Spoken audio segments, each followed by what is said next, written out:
آج کی بابرکت شب نور، شب برات کے نام سے معروف اور مشہور ہے۔ اس بابرکت شب کے دامن میں اتنی برکتیں اور اتنی رحمتیں ہیں کہ اللہ جل شانہ گناہ گاروں کو جہنم کی آگ سے آزاد فرما دیتا ہے۔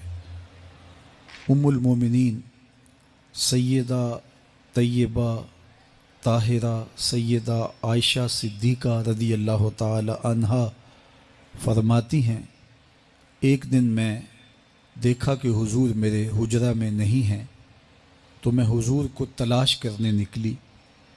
جنت البقیع میں آسمان کی طرف سر اٹھائے حضور اللہ سے التجائیں کر رہے تھے۔ مجھے دیکھا تو ارشاد فرمایا، عائشہ کیا تم نے یہ سمجھا کہ اللہ کا رسول تم سے زیادتی کرے گا؟ فرماتی ہیں میں نے عرض کی، یا رسول اللہ صلی اللہ علیہ وسلم، میں یہ سمجھا شاید آپ کسی زوجائے محترمہ کے حجرہ میں تشریف لے گئے ہیں۔ فرمایا آج لیلۃ النصف من شعبان، شعبان کی 15ویں رات ہے، درمیانی شب ہے۔ اس رات کو اللہ تعالی جل شانہ آسمان دنیا پہ نزول اجلال فرماتا ہے اور قبیلہ بنو کلب کی بکریوں کے بالوں سے زیادہ لوگوں کو جہنم کی آگ سے آزاد کر دیتا ہے۔ قبیلہ بنو کلب عرب کا بہت بڑا قبیلہ تھا جو بھیڑ بکریاں پالتے تھے اور لاکھوں کی تعداد میں ان کی بکریوں اور بھیڑوں کے ریوڑ تھے۔ تو اس قبیلے کی بکریوں کے بالوں سے بھی زیادہ گناہ گاروں کو جہنم کی آگ سے آزاد کر دیا جاتا ہے۔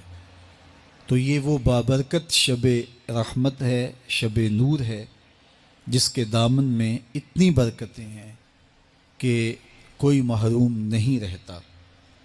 صرف وہ بد نصیب لوگ جو شرک میں مبتلا ہیں، جو سخت کینہ پرور ہیں، جو قطع رحمی کرتے ہیں، قاتل ہیں، عادی شرابی یا بدکار ہیں، انہیں اس مبارک رات میں محروم رکھا جاتا ہے، ورنہ اللہ کی رحمتوں کا عموم اس بابرکت راتوں میں اس قدر ہوتا ہے کہ کوئی گناہ گار جو اس کے حضور ہاتھ دعا کے لیے اٹھاتا ہے اور اپنا دامن پھیلا کے اس کی رحمتیں مانگتا ہے، اسے محروم نہیں رکھا جاتا، بلکہ اللہ سب گناہ گاروں کو جہنم کی آگ سے آزاد کر دیتا ہے۔ ایک روایت میں آتا ہے کہ اللہ لیلۃ النصف من شعبان، شعبان کی 15ویں رات کو آسمان دنیا پہ اپنی رحمتوں سے جلوہ گر ہوتا ہے اور فرماتا ہے کوئی رزق مانگنے والا، میں اس کی جھولیاں بھر دوں، ہے کوئی مغفرت طلب کرنے والا، میں اس کے گناہ معاف کر دوں، ہے کوئی مجھ سے عافیت مانگنے والا، میں اس کو عافیتوں سے نواز دوں، ہے کوئی فلاں چیز مانگنے والا، ہے کوئی فلاں چیز مانگنے والا، اس کی رحمتیں آواز دیتی ہیں، اور یہ آواز غروب آفتاب سے لے کر کے طلوع فجر تک مسلسل بندوں کو دی جاتی ہے، اور بندے اس کے حضور اگر دست طلب دراز کریں، اپنی جھولی پھیلائیں، تو اللہ تعالیٰ ان کو ان کے مانگنے سے بھی زیادہ عطا فرماتا ہے۔ اس امت کو اللہ تعالیٰ نے اس طرح کی راتیں دے کر کے مغفرت، بخشش، غفران اور رحمتوں کی فراوانی نصیب کی ہے۔ میرے حضور نے ارشاد فرمایا، ایک شخص صبح سے لے کے ظہر تک مزدوری کرتا ہے، اس کو ایک قیراط ملتا ہے۔ ایک ظہر سے لے کر عصر تک مزدوری کرتا ہے، اس کا وقت تھوڑا ہے لیکن اس کو بھی ایک قیراط ملتا ہے۔ اور تیسرا شخص عصر سے لے کر مغرب تک مزدوری کرتا ہے، اس کو 2 قیراط ملتے ہیں، جبکہ اس کا وقت دونوں سے کم ہے۔ فرمایا پہلی مثال یہود کی ہے، دوسری مثال نصارہ کی ہے، اور تیسری مثال میری امت کی ہے کہ اس کو تھوڑے عمل پر زیادہ ثواب دیا جاتا ہے۔ تو یہود اور نصارہ نے اس پہ برا منایا تو حضور علیہ السلام نے فرمایا کہ اللہ نے ان کے اجر میں تو کمی نہیں کی، لیکن مسلمانوں کو زیادہ اجر دے دیا، تو یہ اس کی کرم نوازی ہے۔ تو یہ تھوڑے وقت کی عبادتیں اور چند راتوں کی بیداری اور مخصوص اوقات میں اللہ کے حضور عبادت و ریاضت ایک گناہ گار کو کہاں سے کہاں تک پہنچا دیتی ہے، اس کے گناہوں کی معافی کا ذریعہ بھی بنتی ہے اور درجات کی بلندی کا سبب بھی۔ دیکھیے لیلۃ القدر ایک رات 1000 مہینے کی عبادتوں سے بہتر قرار پاتی ہے۔ اسی طرح دیگر مواقع ہیں کہ اللہ تعالیٰ اس امت کے لیے رکھے ہیں، رحمت رب بہانہ می طلب، اور یوں بھی پڑھا گیا رحمت رب بہانہ می طلب۔ اس کی رحمتیں قیمت نہیں مانگتی اور اس کی رحمتیں بہانہ تلاش کرتی ہیں، تو وہ اپنے بندوں کو بخشنے پہ آمادہ ہے اگر وہ اپنا دامن طلب پھیلائیں۔ قرآن مجید میں ایک مقام دیکھیے کتنا دل آویز ہے، فرمایا ما یفعل اللہ بعذابکم، اللہ تمہیں عذاب دے کے کیا کرے گا؟ اس کی یہ چاہت نہیں ہے کہ تمہیں عذاب میں مبتلا کرے، اس کی چاہت یہ ہے کہ تم اس کی چوکھٹ پہ آؤ، جھولی پھیلاؤ، اس سے خیرات اور رحمت مانگو، اور وہ تمہارے ماضی کے سارے گناہ معاف کر کے، ساری غلطیاں معاف کر کے تمہیں اپنی رحمتوں سے مالا مال فرما دے۔ تو وہ بندوں کو بخشنے پہ، بندوں کی مغفرت کرنے پہ آمادہ ہے اور اس کی رحمتیں بہانے تلاش کرتی ہیں۔ اللہ اکبر۔ اور دوسری جانب اس کے بندے، اس کے مملوک، اس کی مخلوق، اور مخلوق کی گناہگار اور نیکوکار اس کی رحمتوں کے طالب ہوتے ہیں، بلکہ وہ گناہ کرنے کے بعد جب معافی مانگتے ہیں تو اللہ کو یہ معافی بہت پسند ہے۔ معافی مانگنا، اس کے حضور اپنے دامن کو پھیلانا، وہ اس کو بہت زیادہ محبوب ہے۔ انسان کی فطرت کے اندر گناہ رکھا گیا ہے، آگ، ہوا، مٹی، پانی، یہ ان 4 چیزوں کا مرکب ہے۔ اس کے جو عناصر ہیں اس میں کبھی اعتدال قائم نہیں رہتا اور اس سے گناہ سرزد ہو جاتے ہیں۔ گناہ کرنے کے بعد بندے کا اس گناہ پہ اصرار کرنا، اڑ جانا، ضد کرنا، توبہ نہ کرنا، اللہ کو یہ پسند نہیں۔ لیکن اگر اس سے گناہ سرزد ہو جائے تو پھر وہ توبہ کر لے تو اللہ کو یہ بہت زیادہ پسند ہے۔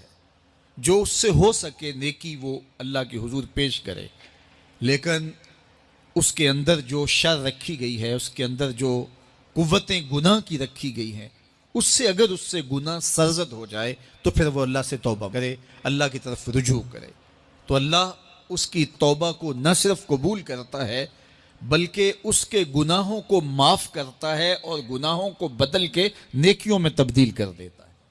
جب گناہ نیکیوں میں تبدیل ہو گئے تو جتنا بڑا گناہ گار تھا اتنا بڑا نیکوکار ہو گیا۔ حضرت سیدنا عمر رضی اللہ تعالیٰ عنہ بازار میں جا رہے تھے تو ایک شرابی نے ہاتھ میں بوتل پکڑی تھی شراب کی، تو حضرت عمر ہاتھ میں درہ رکھتے تھے اور آپ کا جاہو جلال دیدنیت ہوتا، تو جو ہی حضرت عمر رضی اللہ تعالیٰ عنہ کو اس نے دیکھا تو ڈر گیا اور دل ہی دل میں کہا، اے اللہ آج عمر کے قہر سے بچا لے، میں تیری بارگاہ میں سچی توبہ کرتا ہوں، اور جلدی سے شراب کو بغل میں چھپا لیا۔ اتنے میں حضرت عمر سر پہ پہنچ گئے اور گرج کر کڑک کے کہا کہ یہ تیری بغل میں کیا ہے؟ چونکہ اس کو بوتل چھپاتے دیکھا تھا تو وہ ڈر گیا اور ڈرتے ڈرتے کہنے لگا، حضرت یہ سرکہ ہے۔ اب تھی تو شراب، لیکن ڈرتے ہوئے بولا، حضرت سرکہ ہے۔ تو حضرت عمر نے کہا، نکال۔ جب نکالا تو شراب نہیں تھی، واقعی سرکہ بن چکا تھا۔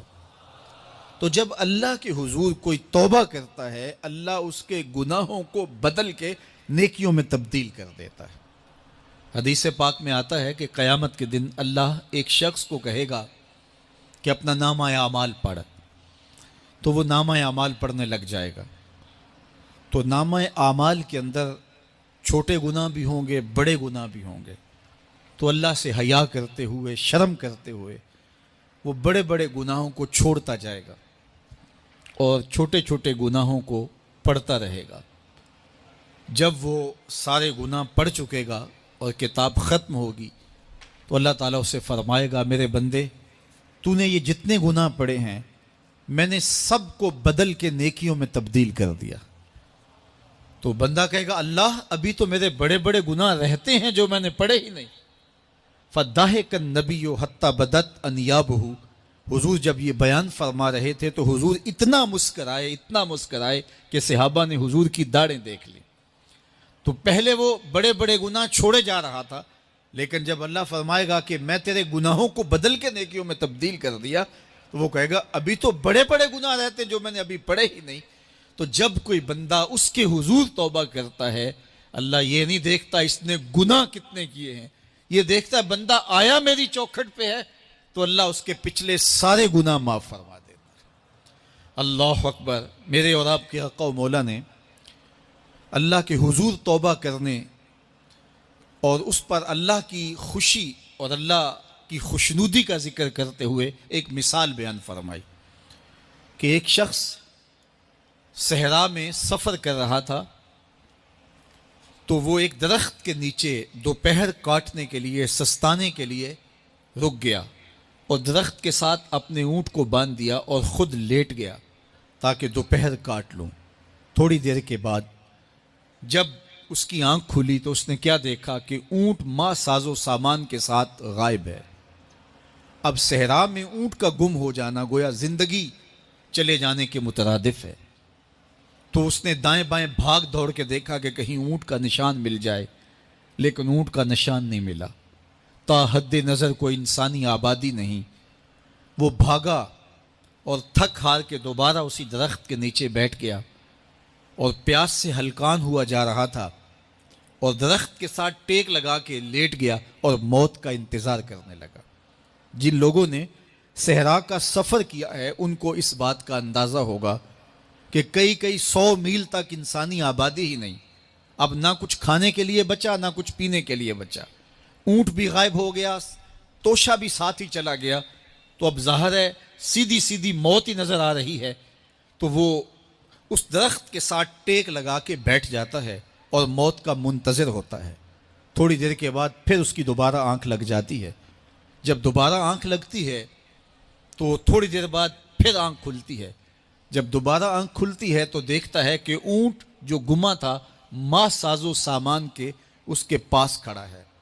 تو صحرا میں اس حالت میں اونٹ کا مل جانا زندگی مل جانے کے مترادف ہے۔ تو وہ اتنا خوش ہوا کہ خوشی کی انتہا نہ رہی، بلکہ مسرتوں کے ہجوم میں درک گیا اور کہنے کیا لگا، اللہم انت عبدی وانا ربک، اے اللہ تو میرا بندہ اور میں تیرا رب۔ کہنا تو یہ تھا کہ تو میرا رب اور میں تیرا بندہ، لیکن مسرتوں کا ہجوم ہی اتنا تھا، خوشیوں کا ہجوم ہی اتنا تھا کہ زبان پہ قابو نہ رہا۔ کسی کے آنے سے ایسے ہوش اڑے ساقی کے، شراب سیخ پہ ڈالی اور بوتل میں کباب۔ کہنا یہ تھا اللہم انت ربی وانا عبدک، لیکن اس قدر خوش ہوا جب بھی تیری قربت کے امکان نظر آئے ہم اتنے خوش ہوئے کہ پریشان نظر آئے۔ تو کہنا یہ تھا کہ اے اللہ تو میرا رب اور میں تیرا بندہ، لیکن خوشیوں کے ہجوم میں وہ کہتا ہے اللہم انت عبدی وانا ربک، اے اللہ تو میرا بندہ اور میں تیرا رب۔ حضور یہ بات بیان کرنے کے بعد صحابہ سے پوچھتے ہیں کہ ذرا بتاؤ اس بندے کو کتنی خوشی ہوئی کہ خوشی میں زبان بھی قابو نہ رہی اور اپنے آپ پہ کنٹرول نہ رہا، اور خوشیوں کے ہجوم میں اسے یہ بھی پتہ نہیں چل رہا کہ وہ کیا بول رہا ہے۔ تو صحابہ نے عرض کی حضور بہت زیادہ اسے خوشی ہوئی۔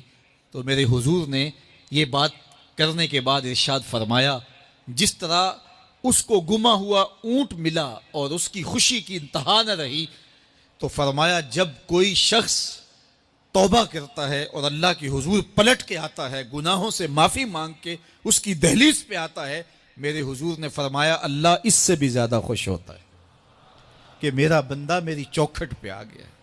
تو وہ یہ چاہتا نہیں کہ اپنے بندوں کو عذاب دوں، وہ خود آگ میں چھلانگے لگائے تو اس کی مرضی، اگر گناہ سرزد بھی ہو گیا ہے تو کوئی بات نہیں، معافی مانگ لی جائے۔ آپ نے نام سنا ہوگا محمود غزنوی اور ایاز کا، ان کا باہم محبت کا رشتہ بہت گہرا تھا۔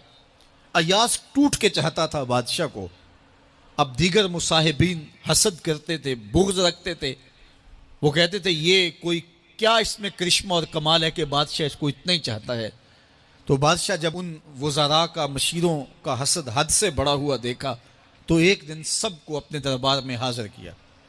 دربار میں ایک تالاب تھا، تو اس میں مٹھی بھر کے موتیوں کی پھینک دی، اور ایک ایک وزیر کو کہا کہ یہ موتی نکال کے لاؤ، اور یہ خیال کرنا کہ تمہارا لباس بھی، تمہارا بدن بھی نہیں بھیگنا چاہیے۔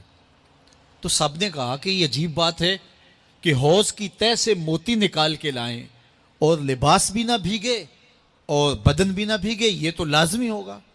پھر دوسرے وزیر کو کہتا کہ یہ موتی نکال کے لاؤ، تمہارا لباس بھی نہیں بھیگنا چاہیے، تمہارا بدن بھی نہیں بھیگنا چاہیے۔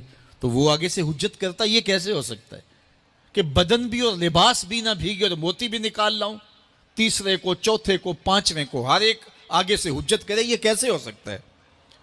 پھر ایاز آ گیا، تو بادشاہ نے ایاز کو کہا کہ یہ موتی نکال کے لانے ہیں اور تمہارا لباس بھی اور تمہارا بدن بھی نہیں بھیگنا چاہیے۔ ایاز نے فوراً چھلانگ لگائی اور موتی نکالے۔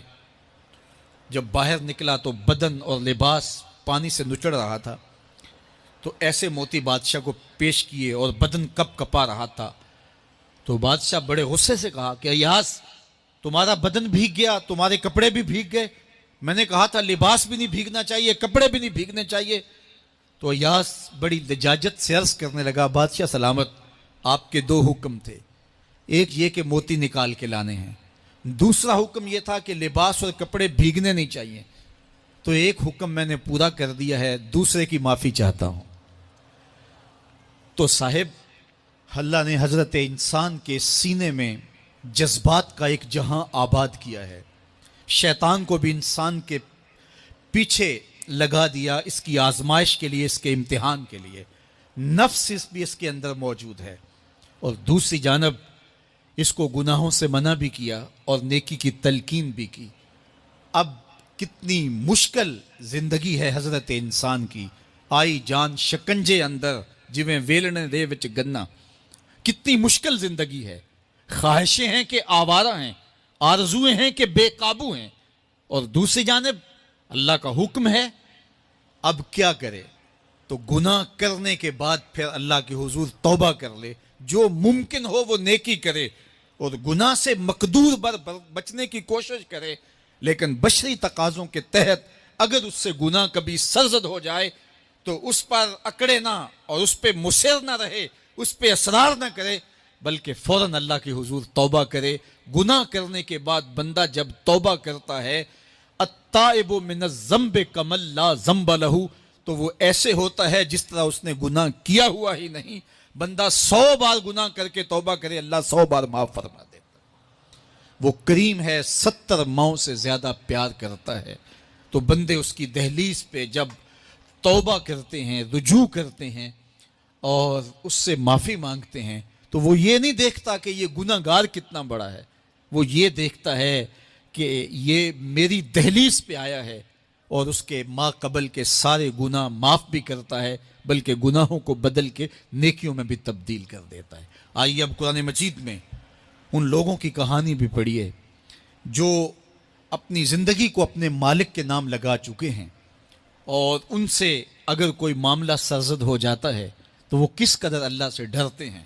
والذین یؤتون ما آتوا وقلوبہم وجلہ انہم الی ربہم راجعون، فرمایا کہ وہ لوگ جب ان سے کوئی خطا سرزد ہو جاتی ہے، کوئی گناہ ہو جاتا ہے، تو ان کے دل لرز جاتے ہیں، خوف خدا سے وہ کانپنے لگ جاتے ہیں۔ انہم الی ربہم راجعون، تو وہ اپنے رب کی طرف رجوع کرنے والے ہوتے ہیں۔ اگر ان سے کبھی کوئی گناہ سرزد ہو جائے، ان سے کوئی غلطی سرزد ہو جائے، تو پھر اس پہ ضد نہیں کرتے، اس پر مصر نہیں ہو جاتے، اس پر حجتیں اور دلیلیں نہیں لاتے، بلکہ وہ کیا کرتے ہیں؟ فوراً اللہ کے حضور رجوع کرتے ہیں اور معافی مانگتے ہیں، اور اللہ کو یہ بہت پسند ہے کہ کوئی مجھ سے معافی مانگے، اور اللہ انہیں معاف کر دیتا ہے۔ اللہ اکبر۔ حضرت عبداللہ ابن مسعود رضی اللہ تعالیٰ عنہ فرماتے ہیں کہ مومن کی یہ شان ہے کہ جب وہ گناہ کر بیٹھے تو وہ یوں محسوس کرتا ہے جس طرح پہاڑ تلے آ گیا ہے۔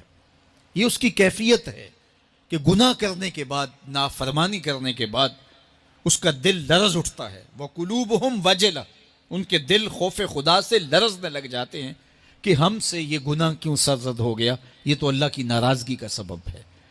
تو حضرت عبداللہ ابن مسعود فرماتے ہیں یوں محسوس کرتے ہیں جس طرح پہاڑ تلے آ گیا ہے اور پہاڑ ابھی گر جائے گا اور انہیں کچل دے گا، تو وہ جلدی جلدی تلافی کرتے ہیں، توبہ کرتے ہیں، رجوع اللہ کرتے ہیں تاکہ ہمارا گناہ معاف ہو جائے۔ اور منافق کی مثال بھی بیان کی گئی، جب وہ گناہ کرتا ہے تو یوں محسوس کرتا ہے جیسے بدن پہ مکھی بیٹھی تھی، ہلکے اشارے سے اڑا دی۔ سویر سے لے کر شام تک کتنی بار ہم اپنے بدن پہ بیٹھی مکھیاں اڑا دیتے ہیں اور ہمیں شام کو یاد بھی نہیں ہوتا کہ یہ عمل ہم نے کتنی بار کیا ہے۔ میں اور آپ اپنے اندر اتر کر کے دیکھ سکتے ہیں ہماری کیفیت باطن کیا ہے۔ نمازیں چھوڑی، جھوٹ بولا، غیبت کی، چغلی کی، کسی کا دل دکھایا، کسی کو تکلیف دی، گالی گلوچ کیا، سب و شتم کیا، سویر سے شام تک کیا کیا گناہ کیے، کبھی خیال بھٹکے، کبھی سوچیں آوارہ ہوئیں، کبھی نگاہوں نے بدکاریاں کی، کبھی زبان نے جرم کیے، اور شام کو ہمیں یاد بھی نہیں ہوتا کہ آج ہم نے کیا کیا جرائم کیے، آج ہم نے کیا کیا گناہ کیے۔ اگر ہماری یہ کیفیت ہے تو یہ عملی نفاق ہے کہ بدن پہ مکھی بیٹھی اور اڑا دی۔ اور اگر ہماری کیفیت یہ ہے کہ گناہ کے بعد یہ محسوس ہوتا ہے کہ ہم پہاڑ تلے آ گئے ہیں اور اللہ کی ناراضگی ہم نے مول لے لی ہے اور جلدی جلدی توبہ کر کے رجوع کرنے کی جانب بڑھتے ہیں، تو پھر مبارک ہو، نہیں تو مجھے اور آپ کو اپنا محاسبہ کرنا چاہیے۔ ہمارے دلوں پر زنگ چڑھ گئے ہیں اور ہماری کیفیت یہ ہو گئی ہے کہ گناہ کرنے کے بعد بھی ہم ڈٹے رہتے ہیں، جبکہ زندگی اصحاب رسول کی دیکھیے ان سے بھی کبھی کوئی خطا سرزد ہو جاتی تو وہ فوراً اس گناہ کی تلافی کے لیے حضور کی بارگاہ میں حاضر ہو جاتے۔ حضرت ابو لبابہ رضی اللہ تعالیٰ عنہ نے اپنے آپ کو مسجد نبوی کے ستون کے ساتھ بندھوا دیا اور کہا کہ جب تک میری معافی نہیں ہوگی تب تک اپنے آپ کو کھلواؤں گا نہیں۔ اور پھر جب ان کی بخشش کا اعلان ہوا تو پھر حضور کے ہاتھوں سے اپنے آپ کو انہوں نے کھلوایا۔ ایک خاتون حضور کی خدمت میں حاضر ہوئی اور عرض کی یا رسول اللہ صلی اللہ علیہ وسلم، مجھ سے بدکاری سرزد ہو گئی ہے اور میرے پیٹ میں بچہ ہے اور میں چاہتی ہوں کہ آخرت کی سزا کی بجائے دنیا کے اوپر اس کی سزا مجھے دے دی جائے تاکہ میں پاک ہو جاؤں اور صاف ہو جاؤں، کیونکہ آخرت کی سزائیں بہت سخت ہیں۔ اللہ کے محبوب علیہ السلام نے جبریل امین سے ایک دن پوچھا تھا مجھے جہنم کے عذابوں کا ذکر سناؤ، تو عرض کی یا رسول اللہ صلی اللہ علیہ وسلم، سب سے ہلکا عذاب، اخف العذاب، ہلکا ترین عذاب یہ ہے کہ جہنمی کے پاؤں میں آگ کے جوتے رکھے جائیں گے، باقی اس کے پورے بدن پہ آگ نہیں ہوگی، صرف آگ کے جوتے اس کو پہنائے جائیں گے، لیکن اس کی حدت، گرمی اور شدت اتنی ہوگی، یغلی منہما دماغہ، اس کی شدت سے اس کا دماغ پگھل کر ناک اور کانوں کے ذریعے سے باہر آنا شروع ہو جائے گا۔ یہ سب سے ہلکے عذاب کی کیفیت ہے، اور جو عذاب سخت ہیں الیاذ باللہ، اللہ تعالیٰ قرآن مجید میں فرماتا ہے ثم لا يموت فیہا ولا یحیا، اس بڑے عذاب کا ذکر کیا جو جہنمیوں کو دیا جائے گا، فرمایا اس عذاب کی کیفیت یہ ہوگی بندہ نہ جیے گا نہ مرے گا۔ جیے گا اس لیے نہیں کہ آگے اور پیچھے، دائیں اور بائیں آگ ہی آگ ہوگی، تو اس آگ میں جینا کو جینا تو نہیں ہوگا، اور مرے گا اس لیے نہیں کہ موت کو موت آ چکی ہوگی۔ جنت میں جنتیوں کو ایک ہی ڈر اور خدشہ ہوگا کہیں موت نہ آ جائے، اور جہنمیوں کو ایک ہی امید ہوگی کہیں موت آ جائے اور جان چھوٹ جائے۔ اللہ تعالیٰ مینڈے کی شکل میں موت کو لائے گا اور موت کو ذبح کیا جائے گا۔ جنتی جنت سے اور جہنمی جہنم سے دیکھ رہے ہوں گے، جب موت کو ذبح کر دیا جائے گا اب موت نہیں ہے، تو جنتی اتنے خوش ہو جائیں گے کہ اگر موت کو موت نہ آئی ہوتی تو یہ خوشی سے مر جاتے، اور جہنمی اتنے مایوس، دکھی اور پریشان ہوں گے کہ اگر موت کو موت نہ آئی ہوتی تو یہ صدمے سے مر جاتے۔ تو وہ کتنا سخت عذاب ہوگا. اللہ یاز باللہ کے ہلکے ترین عذاب کی کیفیت یہ ہے کہ پاؤں میں آگ کا جوتا اور دماغ پگھل کے ناک اور کانوں کے راستے سے باہر آ جائے. تو اس نے عرض کی یا رسول اللہ صلی اللہ علیہ وسلم میرے اوپر حد جاری کر دیجئے. اور اس نے کہا کہ میرے پیٹ میں جو ہے وہ بچہ ہے. اللہ کے محبوب علیہ السلام نے فرمایا جاؤ جب بچہ پیدا ہو تو پھر آنا. وہ چلی گئی. تو جب بچہ پیدا ہوا تو گود میں اٹھائے پھر حضور کی خدمت میں حاضر ہوئی اور عرض کی یا رسول اللہ یہ ہے بچہ جو میں نے گناہ کیا تھا، بدکاری کی تھی، آج یہ اس کی نشانی ہے. تو اللہ کے محبوب علیہ السلام نے فرمایا کہ اسے لے جاؤ اور اسے دودھ پلاؤ، اور جب یہ کچھ کھانے پینے لگ جائے گا تو پھر آنا. تو تھوڑی دیر کے بعد، کچھ دنوں کے بعد وہ دوبارہ حاضر ہوئی اور اس نے اس بچے کے ہاتھ میں روٹی کا ٹکڑا دیا ہوا تھا اور عرض کی یا رسول اللہ دیکھ لیجئے اب یہ روٹی کھانے لگ گیا ہے. اللہ اکبر. تو اللہ کے محبوب نے فرمایا انہیں لے جاؤ اور جا کے انہیں سنگسار کر دو. اس کی یہ حد بنتی تھی. اس کو سنگسار کیا اور اس نے خود یہ سزا اپنے لیے قبول کی. مائز ابن مالک اسلمی عرض کی یا رسول اللہ طہرنی، مجھے پاک کر دیجئے.